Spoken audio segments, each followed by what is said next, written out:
Hi hello welcome to our channel wow foods and vlogs. ఈరోజు నేను చూపించబోయే recipe corn paneer fried rice. చాలా ఈజీగా సింపుల్ ప్రాసెస్లో ఎలా చేయాలో చూపించబోతున్నాను. ఇది ఇంట్లో చిన్న చిన్న పార్టీస్కి బర్త్డేస్కి చాలా బాగుంటుంది ఈ రెసిపీ. ఎలా చేయాలో చూసేద్దాం. Let's start. ముందు మనం రైస్ని ఉడికించుకుంటున్నాం. ఇలా బాండీలో వాటర్ పోసుకోవాలి.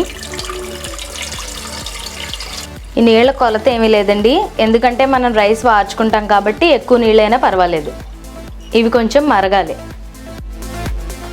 నీళ్ళు ఇలా మరుగుతున్నాయి కదండి. ఇప్పుడు దీంట్లో కడిగి పెట్టుకున్న బియ్యం వేసుకోవాలి.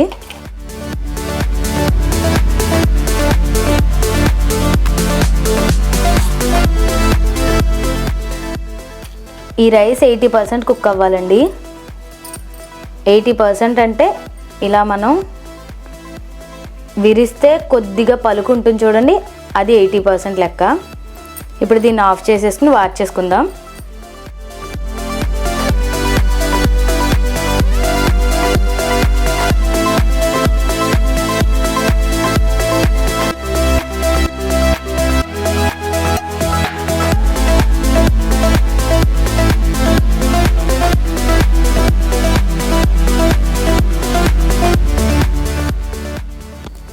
ఇప్పుడు బాండీలో 1 స్పూన్ నెయ్యి వేసుకుంటున్నాను.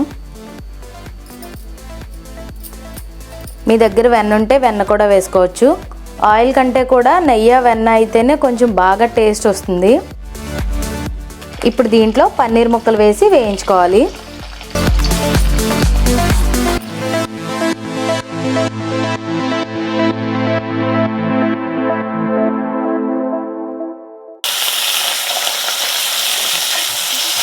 జాగ్రత్తగా వేయించుకోండి, చాలా డెలికేట్గా ఉంటాయి.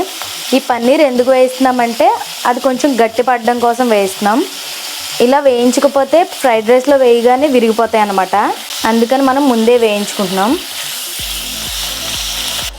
చూసారా, ఇలా కలర్ వచ్చింది కదా లైట్గా, చాలండి, సరిపోతుంది. ఇంకెక్కువగా వేయిస్తే సాగుతుంది అన్నమాట. చాలు, ఈ కలర్ సరిపోతుంది. ఇప్పుడు దీన్ని తీసి పక్కన పెట్టుకుందాం.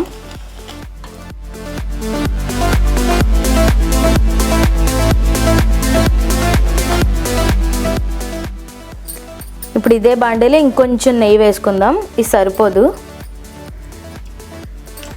ఇప్పుడు దీంట్లో సన్నగా తరిగిన వెల్లుల్లి,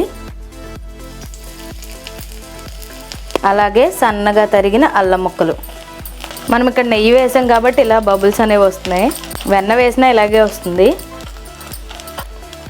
ఇప్పుడు దీంట్లో ఉడికించిన మొక్కజొన్న గింజలు, ఇవి 1 కప్పు వేస్తున్నాను.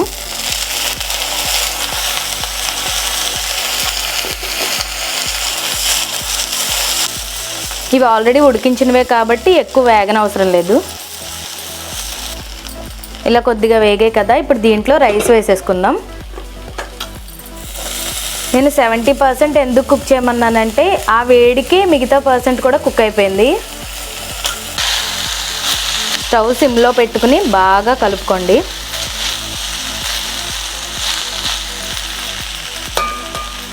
ఇప్పుడు దీంట్లో 1/2 స్పూన్ మిరియాల పొడి, అలాగే టేస్ట్కి సరిపోయేంత ఉప్పు. పులావ్ బిర్యానీ కంటే కూడా ఫ్రైడ్ రైస్కి చాలా తక్కువ ఉప్పు పడుతుంది, చూసుకుని వేసుకోండి. ఎక్కువసేపు వేయించిన అవసరం లేదు. రైస్లో కొద్దిగా తడి అనేది ఉంటుంది, ఆ తడి మొత్తం పోయే వరకు వేయించుకుంటే సరిపోతుంది. అలాగే దీంట్లో సన్నగా తరిగిన స్ప్రింగ్ ఆనియన్. ఈ స్ప్రింగ్ ఆనియన్ ఎక్కువ వేగన అవసరం లేదండి, జస్ట్ అవి పచ్చిగా ఉన్నా కూడా మంచి టేస్ట్ వస్తుంది. అందుకనే గార్నిష్ చేసినప్పుడు పైన వేసుకుంటారు స్ప్రింగ్ ఆనియన్. ఇప్పుడు దీంట్లో వేయించుకున్న పన్నీర్ వేసేసుకోవడమే.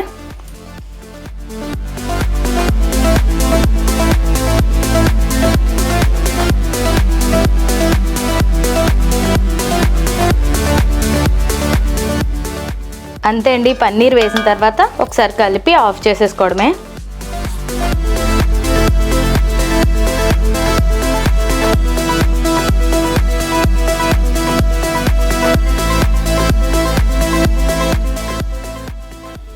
చూసారుగా, ఇదేనండి ఈరోజు రెసిపీ. చాలా సింపుల్గా అయిపోయింది. మీరు కూడా ట్రై చేసి ఎలా వచ్చిందో కామెంట్ చేయండి. వీడియోని లైక్ చేయండి, షేర్ చేయండి. మా వీడియోస్ ఫస్ట్ టైం చూస్తున్నట్లయితే ఛానల్ని సబ్స్క్రైబ్ చేసి పక్కనున్న బెల్ని ఆల్లో పెట్టుకోండి. రేపు ఇంకొక వీడియోలో కలుస్తాను. Thanks for watching. This is Aparna signing off.